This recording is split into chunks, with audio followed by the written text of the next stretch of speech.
In a world where everyone is shouting, where the loudest voice often gets the most attention, there's something quietly revolutionary about staying silent. And here's the truth.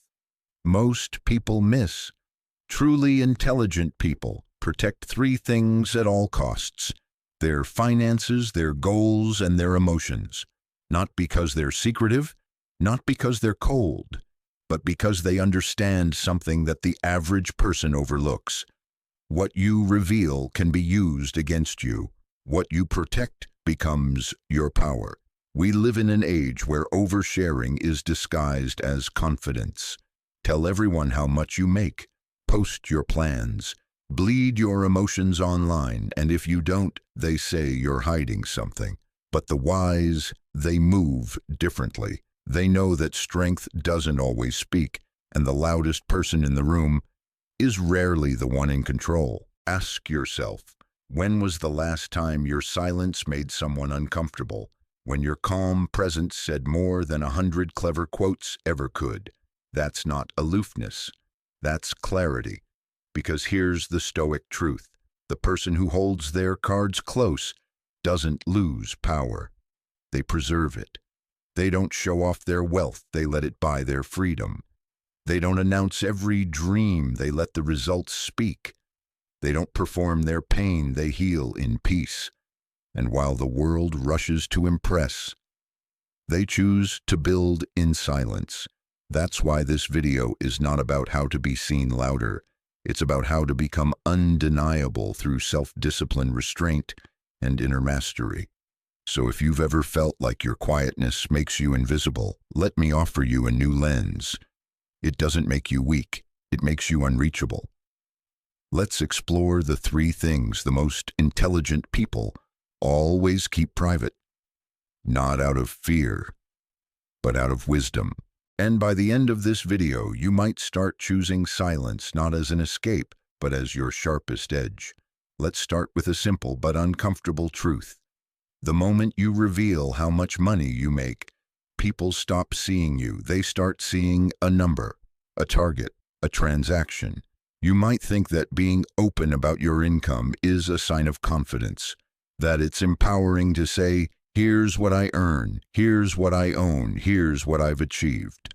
But intelligent people see the trap before it closes, because money doesn't just reveal your success, it reveals how other people really feel about it. Let me ask you a question. Who actually benefits when you talk about your income? Do your friends admire you more? Do your coworkers support you harder? Do your family members respect your journey? Sometimes, yes. But more often than not, something else begins to brew behind the smiles. Jealousy, judgment, competition, expectation.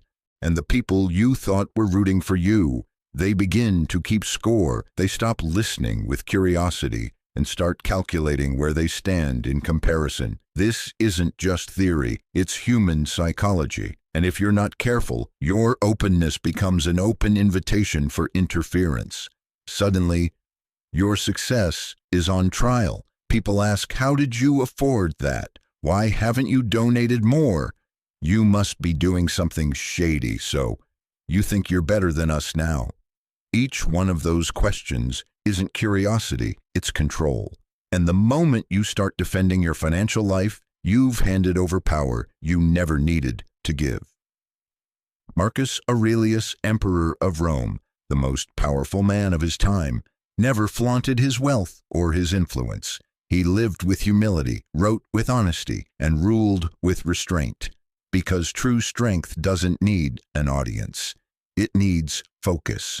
And focus breaks the moment your life becomes a spectacle. Now let's get practical. When you talk about how much you earn, you're not just sharing data. You're inviting social pressure. Friends start to distance themselves. Coworkers feel threatened, even if they don't say it out loud. Family members expect more help, more gifts, more access.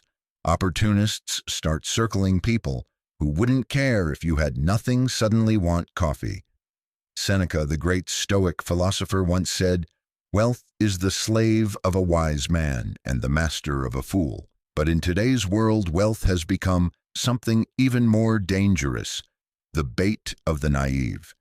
Because the more you reveal, the more you attract people who want to influence, control, or diminish you. And if you've ever shared your success online, maybe a new car, a vacation, a big announcement, you know what I'm talking about. At first, it's praise, but soon the energy shifts. Admiration becomes resentment. Respect turns into rivalry. And suddenly you find yourself performing, not because you're growing, but because you're afraid of losing attention. That's not freedom. That's enslavement to perception. And the Stoic refuses to play that game. So what should you do instead? Let your peace be the proof. Let your choices speak louder than your posts. Let your discipline create a life that's felt, not flaunted. Because real financial power doesn't need to be seen. It's invisible but undeniable. It gives you options. It protects your time. It lets you walk away from anything that no longer serves your values without explaining a thing. Imagine two people walk into a room. One talks about his investments, his car, his portfolio. The other says nothing, but his calm, his posture, his confidence, it speaks volumes. Which one do you respect more exactly? Because deep down we admire people who don't need to be loud about their wins. Not because they're hiding, but because they don't need the world's applause to know their worth. Epictetus once said, "If you wish to be rich, do not add to your money, but subtract from your desire." And one of the most dangerous desires to eliminate is the desire to be seen as rich. Because the moment you let go of that, your financial privacy becomes your true superpower. You no longer seek validation. You no longer perform. You simply build quietly, powerfully, and on your terms. So here's the takeaway. You don't have to be secretive out of fear, but you can be selective out of wisdom. You don't owe anyone your numbers. And the people who truly support you, they won't need to ask. Protect your finances. Not to hide, but to honor the life you're building on purpose, in peace, and without permission. Let me ask you something honest. Have you ever shared a goal, something you were excited about, and felt the energy in the room shift? At first, people smile, nod, even say, "Wow, that's amazing." But a few days later, you feel it. The enthusiasm fades. The doubts creep in, not just from others, but from within yourself. That's not random. That's psychology at work. And it's exactly why intelligent people choose not to broadcast their goals before they act. You see, the moment you speak a dream out loud, your brain tricks you. It gives you a hit of dopamine as if you've already accomplished something. But the truth is, you haven't moved a single step. It's called the intention-action illusion. You talk about writing a book and your mind celebrates. You talk about quitting your job to start that business and your ego puffs up. But in reality, you're still on square one. And because your brain already felt the reward, you lose the urgency to act. That's why Stoics believed, don't argue what a good man should be one. Don't tell the world what you plan to do. Let your results speak louder than your intentions. Because here's the truth. When you announce your goals, you're not just inviting applause. You're also inviting judgment, projection, and pressure.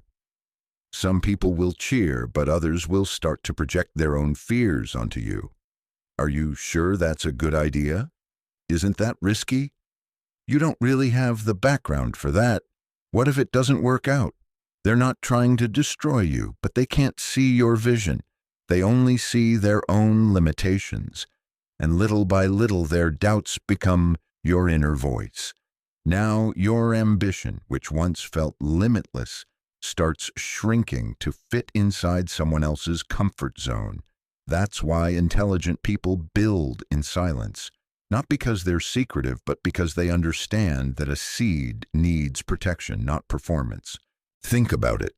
Would you clap for a house where the first brick hasn't even been laid? Would you announce a victory when the battle hasn't started? Of course not. But that's what so many people do every day on social media, broadcasting their plans instead of building their lives.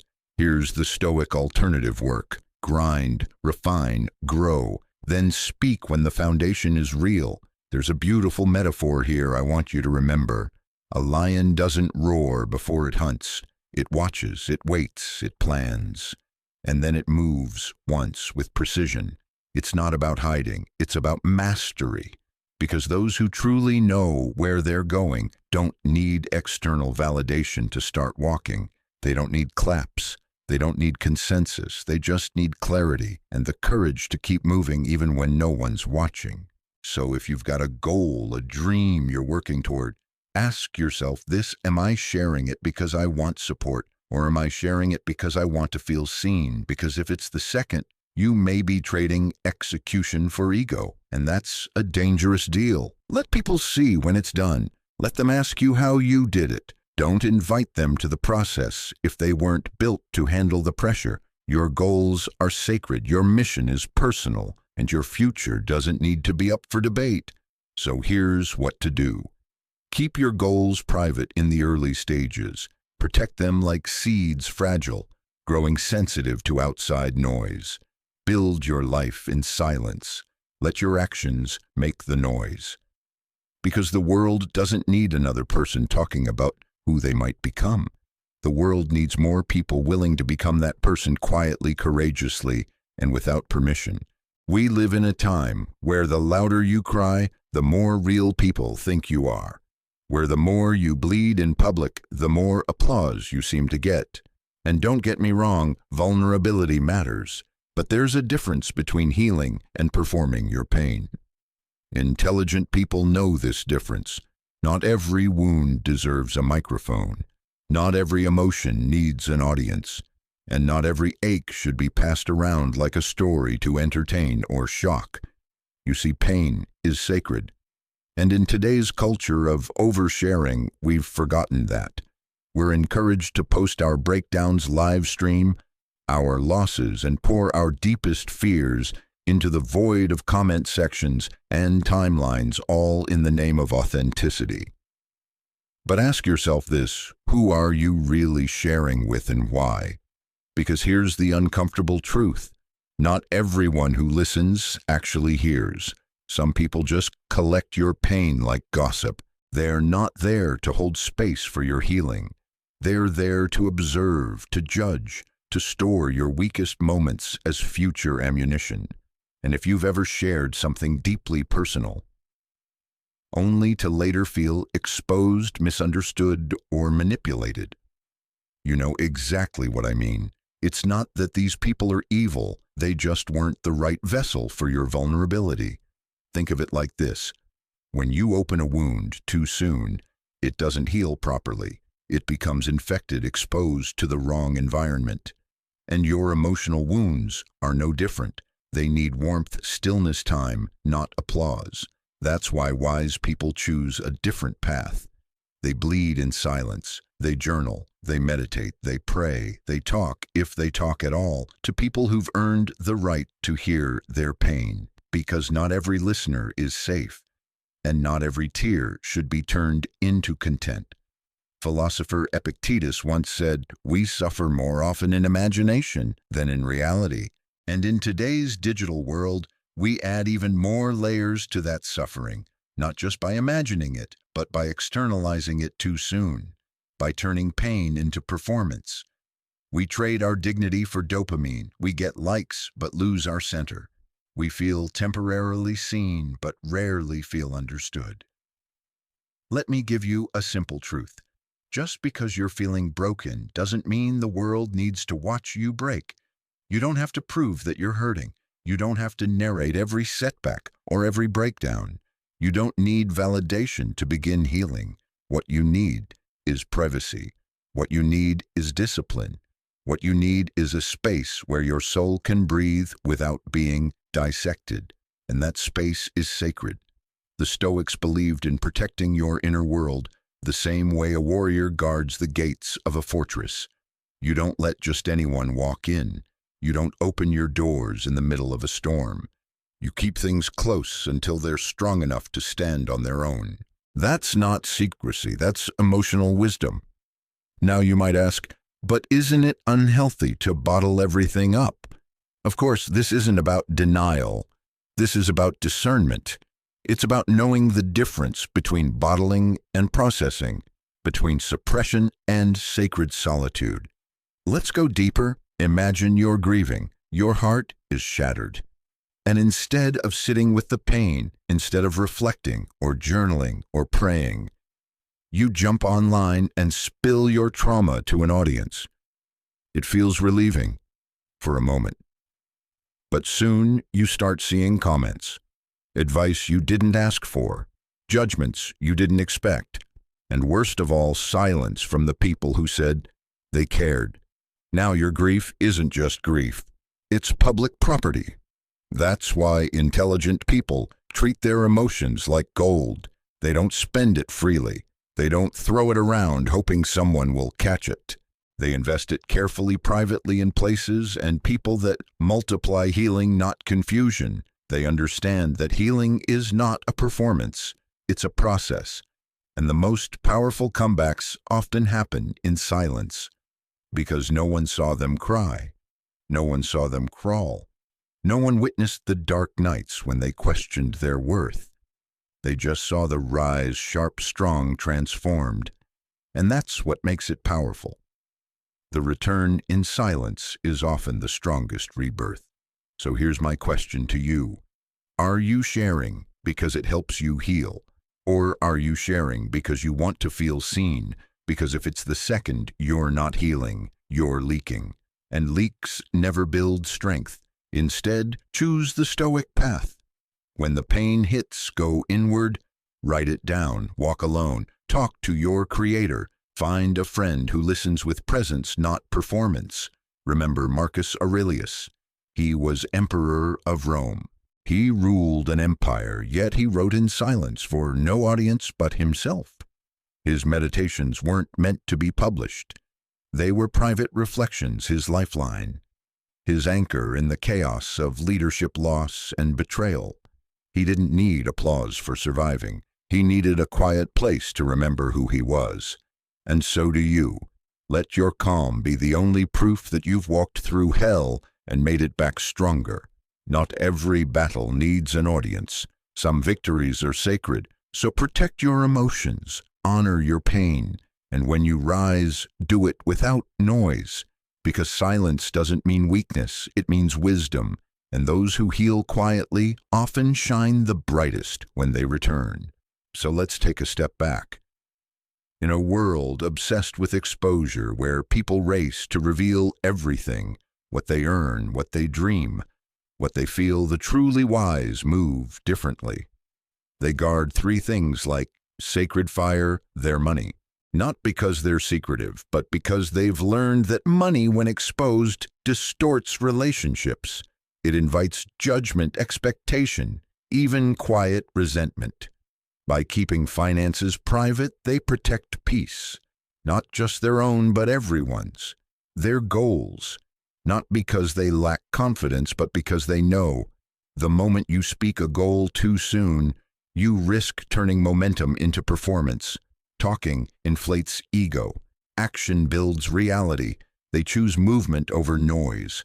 And their pain, not because they're numb, but because healing demands silence, safety, and solitude.